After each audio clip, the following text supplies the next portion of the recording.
17 gyendi munange ogamba otya embeera mu ggwanga nga bw'ogiraba naffe okugiraba mwe mugiraba mutya tulaba omuliro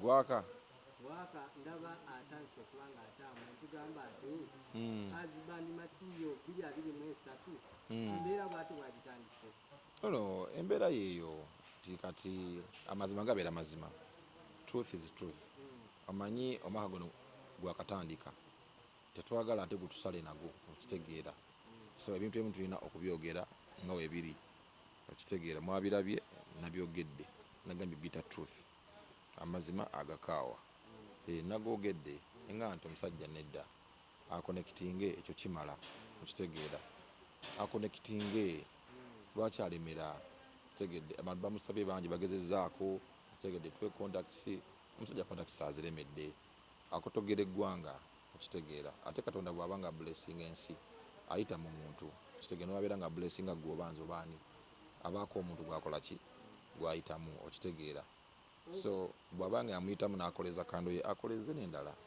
ya obaye n'ogamba nti ekigambo kyakozesa nti for God and my country abakukikyamu nnyo abakusinzidde ku kyo kubanga oyogera mu mbeera bwe nti kati bw'obanga okikozesa nga for example okuva bwafuna nomination ya Bya Eddy okitegeera emyaka giyiseewo almost 9 years tetuddangamu okufuna leka nomination akali mu level eyo ku music Uganda gweyimba okitegeera wabeerawo something wrong naye nga tusobodde connectinga osanga oba either potential yo okitegeera naye nawe ekomanga omuntu okitegeera oluusi ongaluwa abantu abalala who have the potential okitegeera oba twandibadde nga tulina chances nyingi nnyo for example kati nga bwe yafeerinze mu Grammy okitegeera nga tumanyi nti eri waliyo Fik Fameka eri waliyo Big Eye eri waliyo Azawi anybody okitegeera nga nalisinze ku bayimbi abo okitegeera tuba n'essuubi mu bitundu ebiki ebyenjawulo nti oli agenze mu ziri eziri mu level oba ne munyininyini mu Grammy ezi munyininyini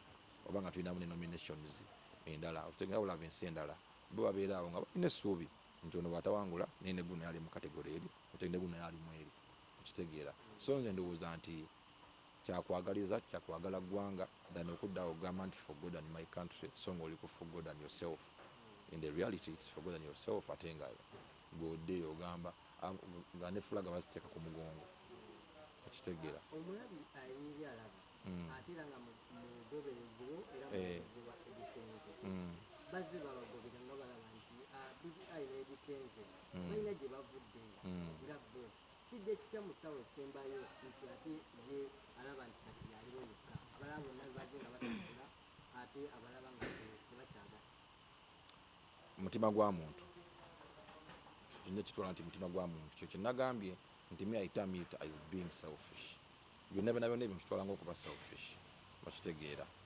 lwaki gwobeera mulungi omu okitegedde ku makando because bulwono ku makando zino endala ejo ne bwenezikira zijja kuyambako kukuma again okitegeera naye kati olwokuba gwolowooza nti ate webana nti gwe bona okuma zino endala ejo tejja kuzikira wabula kijja kweyongera ekitangala kibeere kyaki kyamaanyi so kyo kyeŋŋamba kinadde mugamba nti Kenzo should change lwaki Uganda sawa zino tubadde tulaba nti ate abayimbi mubadde ng'abazeemu okwega naye tulaba ate kakati enjawukana zitandise okwewunga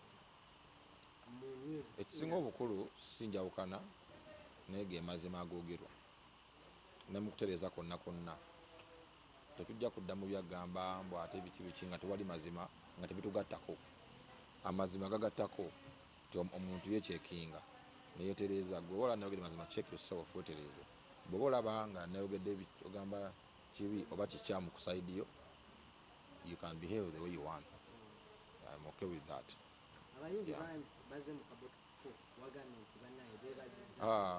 Masimu mangi bankubira bro banebaza bayimbi bangi almost 90% of the music industry banebaza man banga biga ewebali akikidde abantu bangi kibadde nga kibaffectinze nnyo buli muntu alina story yo buli muntu atryinzeko kitegedde amugetinzeko close blood mpaka contact na zino kitegedde gamba njagala nkole bweki ne bwenti kitegedde nkoze ntya otegedde nyiza kuyitawo okutuuka none ayya our friendship wetandikira okendeera you don't be friends again so yeah.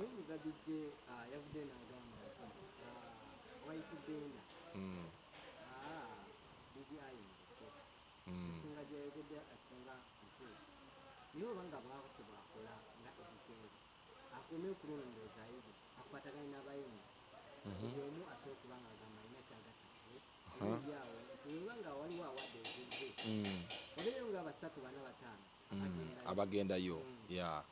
yabadde mutuufu Definitely omuntu yenna awagira kinayogedde mutuufu era aba ayagala nnyo Uganda.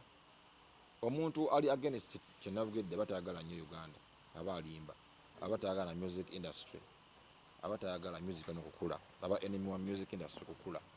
Naye omuntu yenna ayagala Uganda ekule, okitegedde mu music wayo okuba ku katale k'ensi yonna. Point yange erimu eri very, how could we call it, eri valid. Yeah. Kireka wa music wa Uganda nga president wa UMA oba president wa bayimbi wano mu ggwanga navayo n'agamba nti wayogedde wapenjedde yamanyi olaba abo kati abamu batiitiizi. Those are nja kugamba nti they are cowards.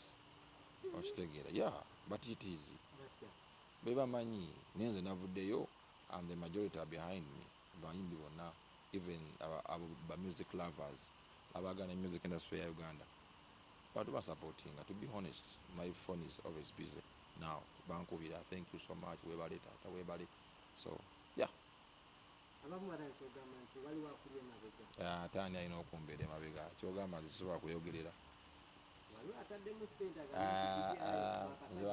zebanteeka mu ssente naawe sebo nina capacity eyogera byenjogedde eyimirira ngansi nga big eye okitegeera nina capacity emala kuyimirira ngansi okwogera ekintu yamani singa akomawo nagamba big eye ensonga gyewayogedde oba oliawo kandi tuwemu naye njala twetwogere tuddamu kukinyigako unakkiriza kasita tuba nga byetwogerako bigattako ku binayogedde nga bigonjoola nga bisolovinga sigana kwogera wabanga kyakukusirisa kunsirisa atya tuddamu kwogera ku nsonga leka naawe bino si byakusirisa bino byakusolvinga. You want the issue solved.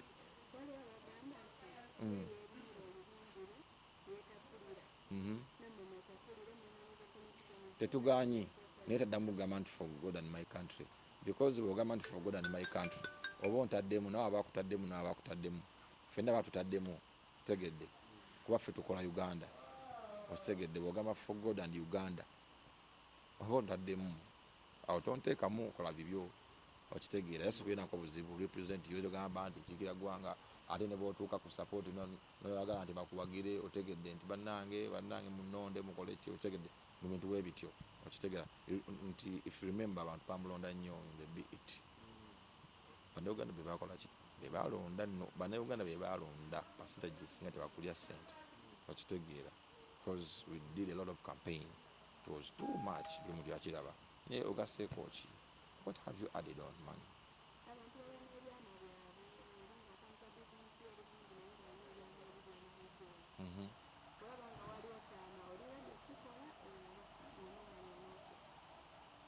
Ekyama kitya alinayo ekyama mu bizinesi kale gwe disclosinga obirekera omuntu ekyo kyakugabira muntu contacts esigale bikole ki bireke bwaba akuvudde kulagenda kwekwasa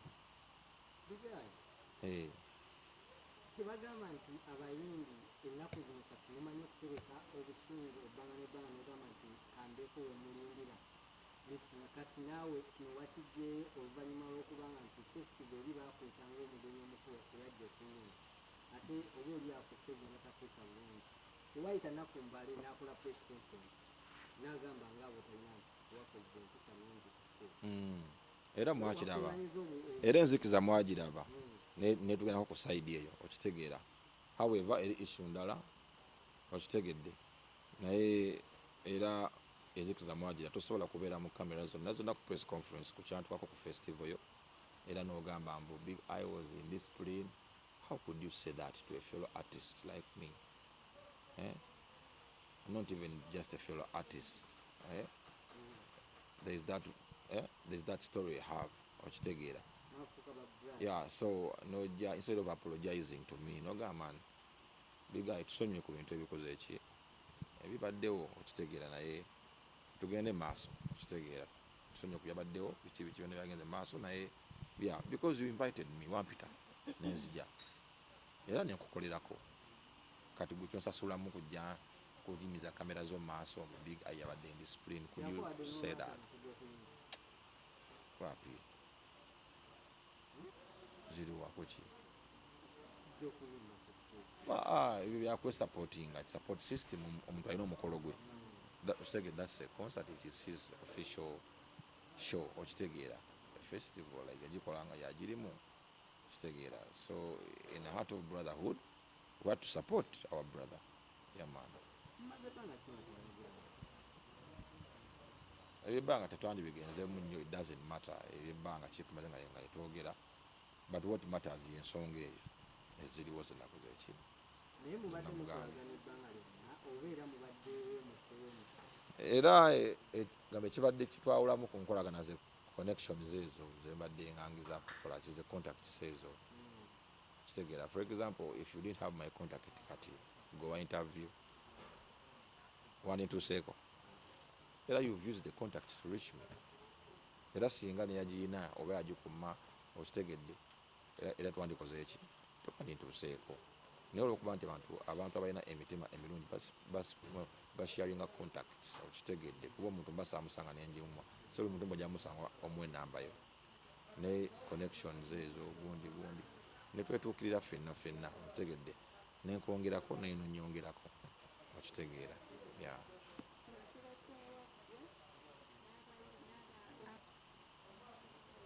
Buli omu yamanyi bwe kimulese naye nga kyemmanyi nze kindese bulungi because njogedde amazima n'abantu bangi kyabakoze bulungi, kati oli kimuleka okusinziira ku kikyawulira mu nsonga eyo.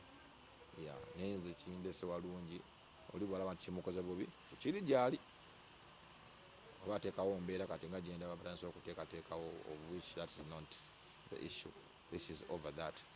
Naye nga ndi ku muzuuli ndi ku straight forward ndi ku open mind. Yeah.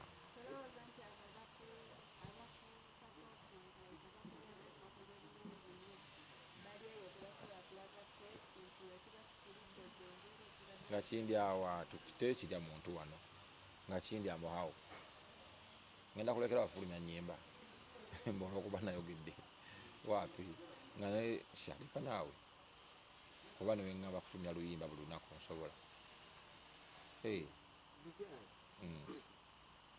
Amateeka gano gakola oli watyanga kubenga gamba nti bamuteeketeseeko ebigambo n'agamba nti bange mukozi yamanyi agende kyekyateekesaayo kooti ye wabalaba nti nomusango gwenakoze okwogerako let him go. Yeah, let him go. Gamba obusembayo bannange mwebale nnyo mwenna bannayuganda gye muli mwebale kuwagira music. Yeah, kibola ntuvaayo like if such issues zigenda mugundi tetwagala zirekeyo wansi okitegeera, we have to come out okitegeera. Mwebale kuwagira music, kuwagira big eye, mwebale eyo gyembeera gyenzijira ku show nemumpagira nemunkoneramu nti mwana kyakabi. Yeah, so one love always, one love all the way. Kinyiza obagamba one love, twepushinga Uganda tuyagale love one another.